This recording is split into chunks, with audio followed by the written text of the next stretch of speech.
Hello, j'espère que tu vas bien, je te souhaite la bienvenue dans cette nouvelle vidéo dans laquelle on va parler d'erreurs que je constate depuis le début de ma carrière de coach, donc ça fait déjà un sacré paquet d'années, des erreurs que beaucoup de personnes font, que peut-être toi-même tu fais, ou au moins, si ce n'est toutes, au moins l'une d'entre elles. Et justement, dans cette vidéo, je vais y apporter, depuis ma position de coach évidemment, quelques solutions qui, je l'espère, pourront être utiles. Alors pour moi, clairement, l'erreur numéro 3 est la plus fréquente et la plus importante. Mais bien sûr, tu viendras me dire ce que tu en penses dans les commentaires. Et puis, avant qu'on démarre, pense aussi à t'abonner à cette chaîne.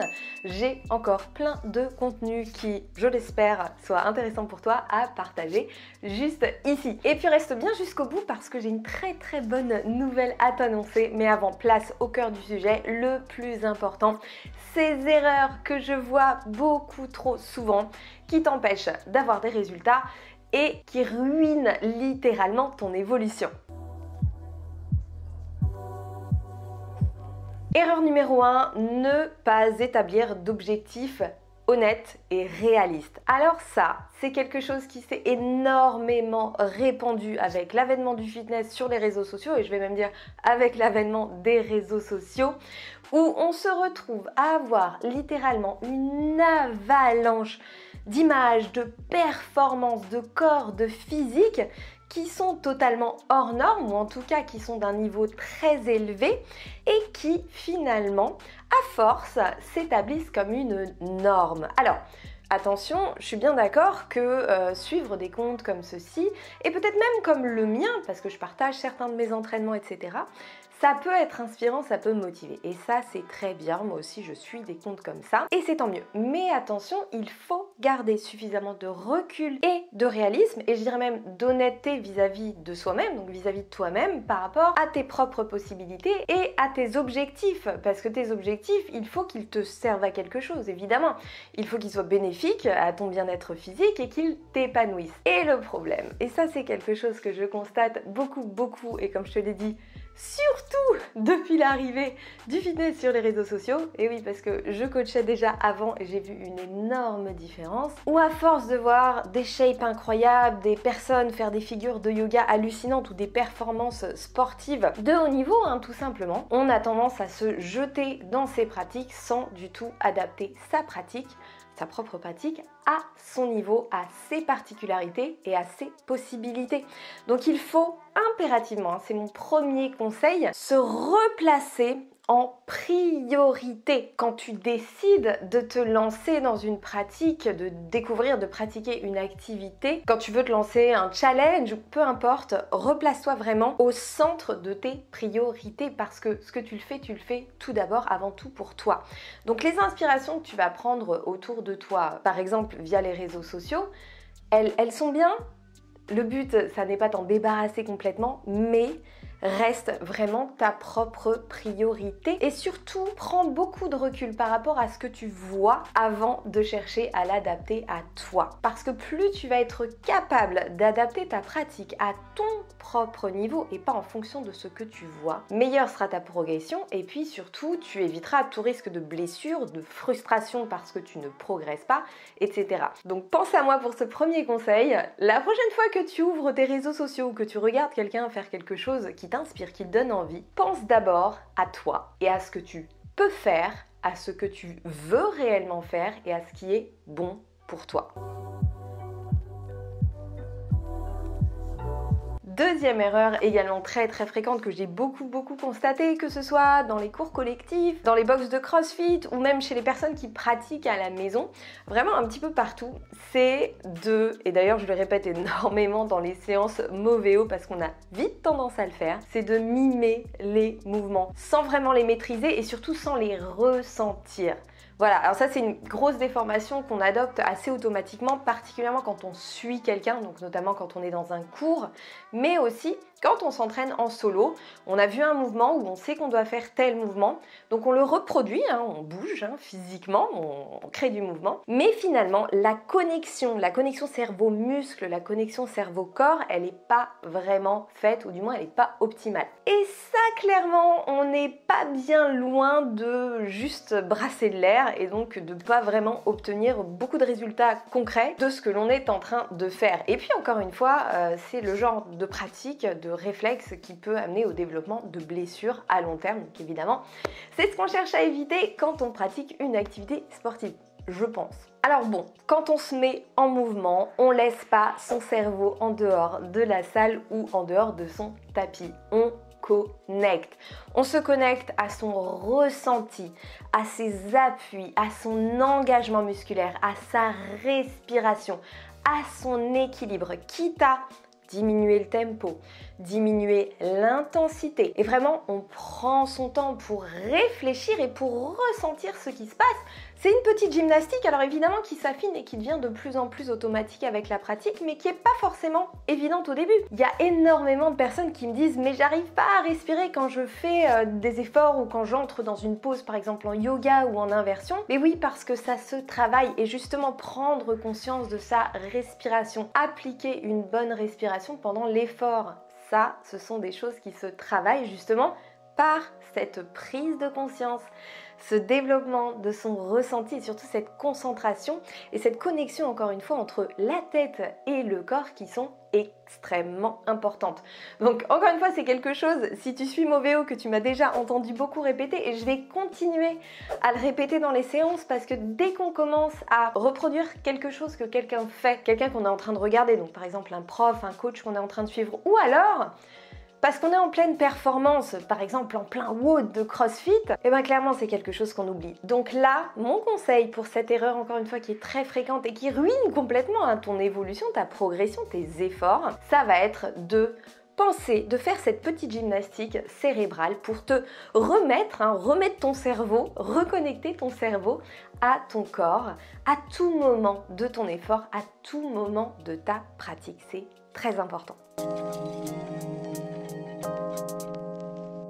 Et justement, ça nous mène à l'erreur numéro 3. Comme je t'ai dit en début de vidéo, pour moi, c'est une des erreurs vraiment les plus importantes, qui est de ne pas suffisamment renforcer ses fondations et de complètement négliger les mouvements fondamentaux. Alors encore une fois, je ne veux pas blâmer les réseaux sociaux, je suis la première à les utiliser pour mon travail et aussi pour m'inspirer, pour découvrir de nouvelles choses.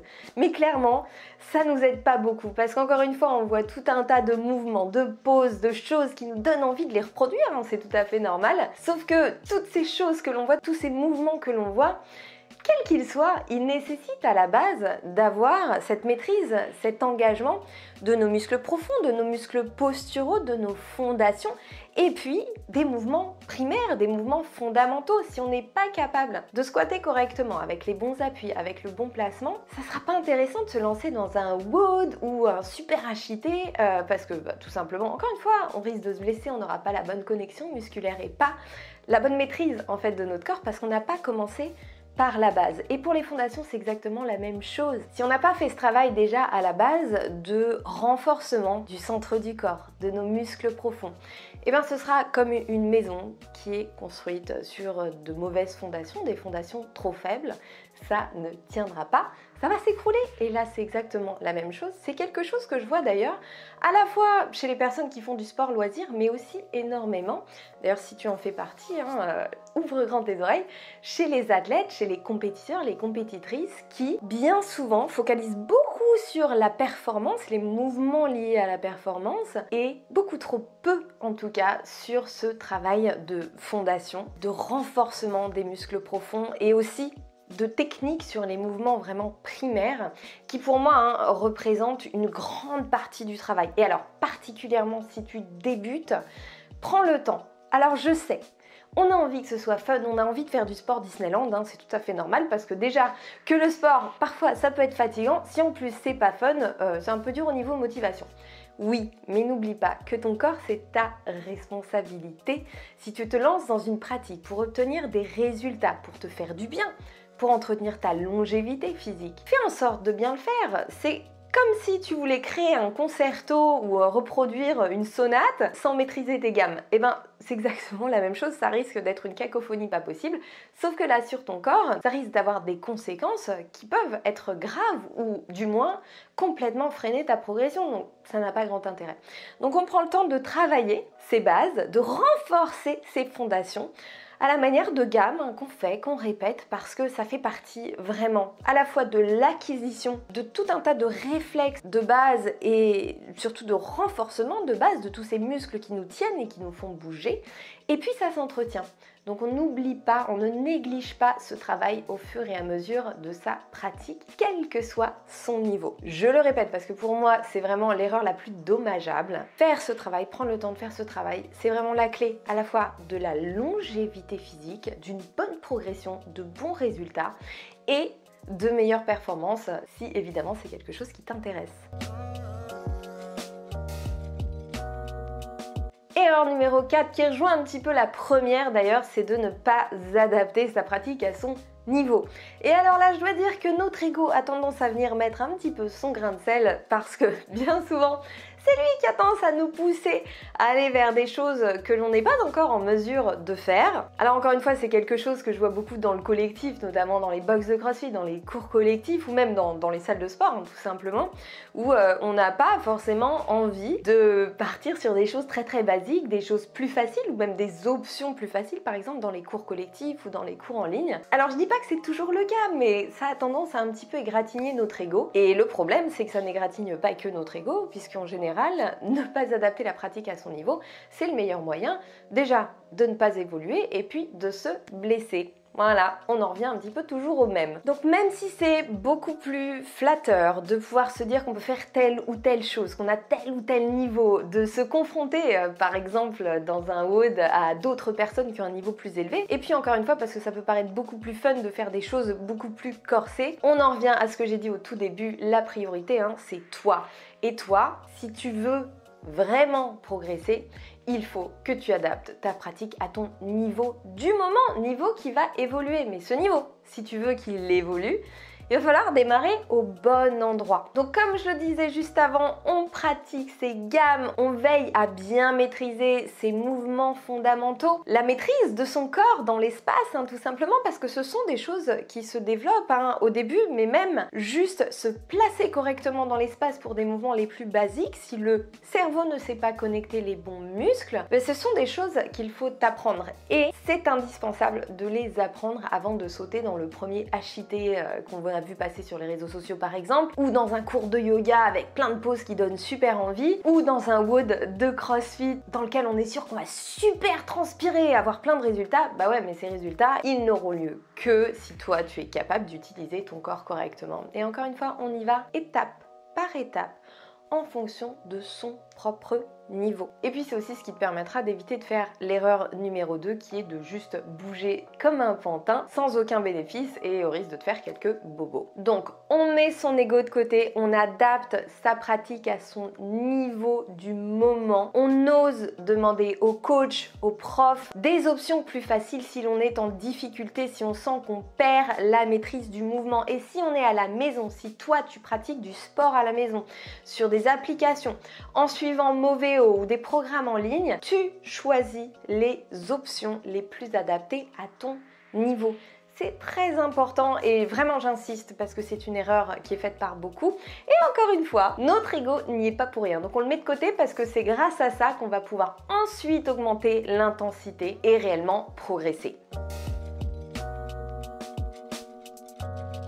Allez, on termine avec la 5e erreur à laquelle j'ai déjà consacré une vidéo que je te remets d'ailleurs par ici, que je t'invite à voir, elle est très importante. Et cette erreur, c'est vraiment de trop complexifier les choses. À vouloir trop bien faire, à vouloir trop en faire, finalement, on en vient à pas faire grand chose d'intéressant. Alors je vais pas encore une fois blâmer les réseaux sociaux, mais je dois dire qu'ils nous encouragent quand même pas mal à avoir ce genre de comportement où on va vouloir trouver la méthode la plus adaptée, la meilleure méthode, la méthode parfaite, les meilleures techniques pour obtenir tel ou tel résultat, ou aussi on va vouloir trop en faire, on va vouloir tout faire, et notamment face à l'abondance de conseils, d'allégations et même d'injonctions dans lesquelles on baigne littéralement via les réseaux sociaux. Et le truc, c'est que à trop chercher la méthode, la technique parfaite, ou alors à trop vouloir tout intégrer pour se créer la meilleure programmation, la meilleure routine d'entraînement, et finalement on passe un petit peu à côté de l'essentiel, et puis on peut aussi littéralement se retrouver débordé. Et c'est là que c'est important de se retourner vers des choses plus simple parce que vraiment bien bouger, c'est pas si compliqué. Et puis comme je disais dans ma vidéo justement sur le meilleur programme, on ne se prépare pas pour aller aux Jeux Olympiques. On bouge pour se faire du bien, on bouge pour se sentir bien. On bouge pour construire, entretenir des fondations solides et assurer une bonne longévité physique, hein, parce que c'est ça quand même la finalité. Donc à trop creuser pour aller dénicher la méthode parfaite qui n'existe pas, parce qu'il y a autant de méthodes, autant d'approches qu'il y a d'individus sur Terre, si ce n'est plus. Et puis surtout, une méthode, une routine d'entraînement, une approche qui te convienne parfaitement maintenant vont évoluer dans tous les cas avec ton évolution, parce qu'on est en constante évolution, on n'est pas figé. Et s'ancrer dans des pratiques rigides, surcérébraliser son approche, vouloir absolument tout faire parfaitement, ça a tendance à un petit peu figer tout ça et ne plus laisser aucune place à l'intuition, au plaisir et encore une fois à cette simplicité qu'il est très très important de retrouver, parce que c'est là clairement qu'on s'épanouit et c'est grâce à cette flexibilité surtout qu'on va pouvoir évoluer sur le long terme. Ton corps évolue, tes besoins, tes envies évoluent et ça c'est important que tu y restes connecté. Et puis surtout dis-toi que dès lors que tu respectes quelques principes de base que sont la compréhension basique du fonctionnement de ton corps, l'attention portée à tes fondations, à ta mobilité, la maîtrise de ton corps dans l'espace, et bien là à partir de là déjà, juste avec cette base là, c'est vraiment une liberté totale de mouvement qui s'ouvre à toi. Et cette liberté, autorise-toi à l'explorer. Ne te coince pas dans une pratique, ne perds pas ton énergie à absolument vouloir suivre la meilleure méthode qui n'existe pas. Crée ta propre méthode qui soit flexible, qui soit libre et qui te permette à la fois de te faire du bien et de t'épanouir. Encore une fois, hein, à moins que tu aies des objectifs de compétition à haut niveau, tu peux totalement te permettre de faire ce que tu veux dès lors qu'au départ tu respectes ces quelques principes de base qui te permettent d'évoluer en toute sécurité. Donc mon conseil pour cette dernière erreur, si je voulais le résumer en un mot, c'est la flexibilité.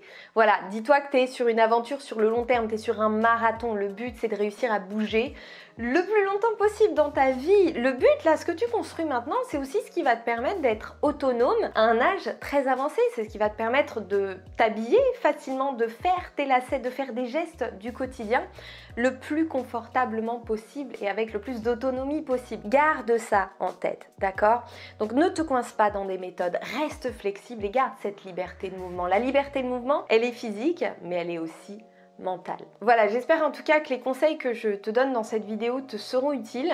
Si ça t'a fait réfléchir, si ça a généré des réactions chez toi, viens me les partager dans les commentaires. Ça m'intéresse vraiment beaucoup de savoir ce que tu en penses et je serai ravie d'échanger avec toi sur le sujet. Et maintenant, justement, place à la très très bonne nouvelle. Je suis super heureuse d'annoncer ma toute première conférence en ligne, justement sur le sujet, puisque la thématique sera mieux bouger pour un corps sans douleur. Donc on va continuer à explorer un petit peu tout ce dont je t'ai parlé dans cette vidéo ensemble. C'est évidemment une conférence qui est totalement gratuite.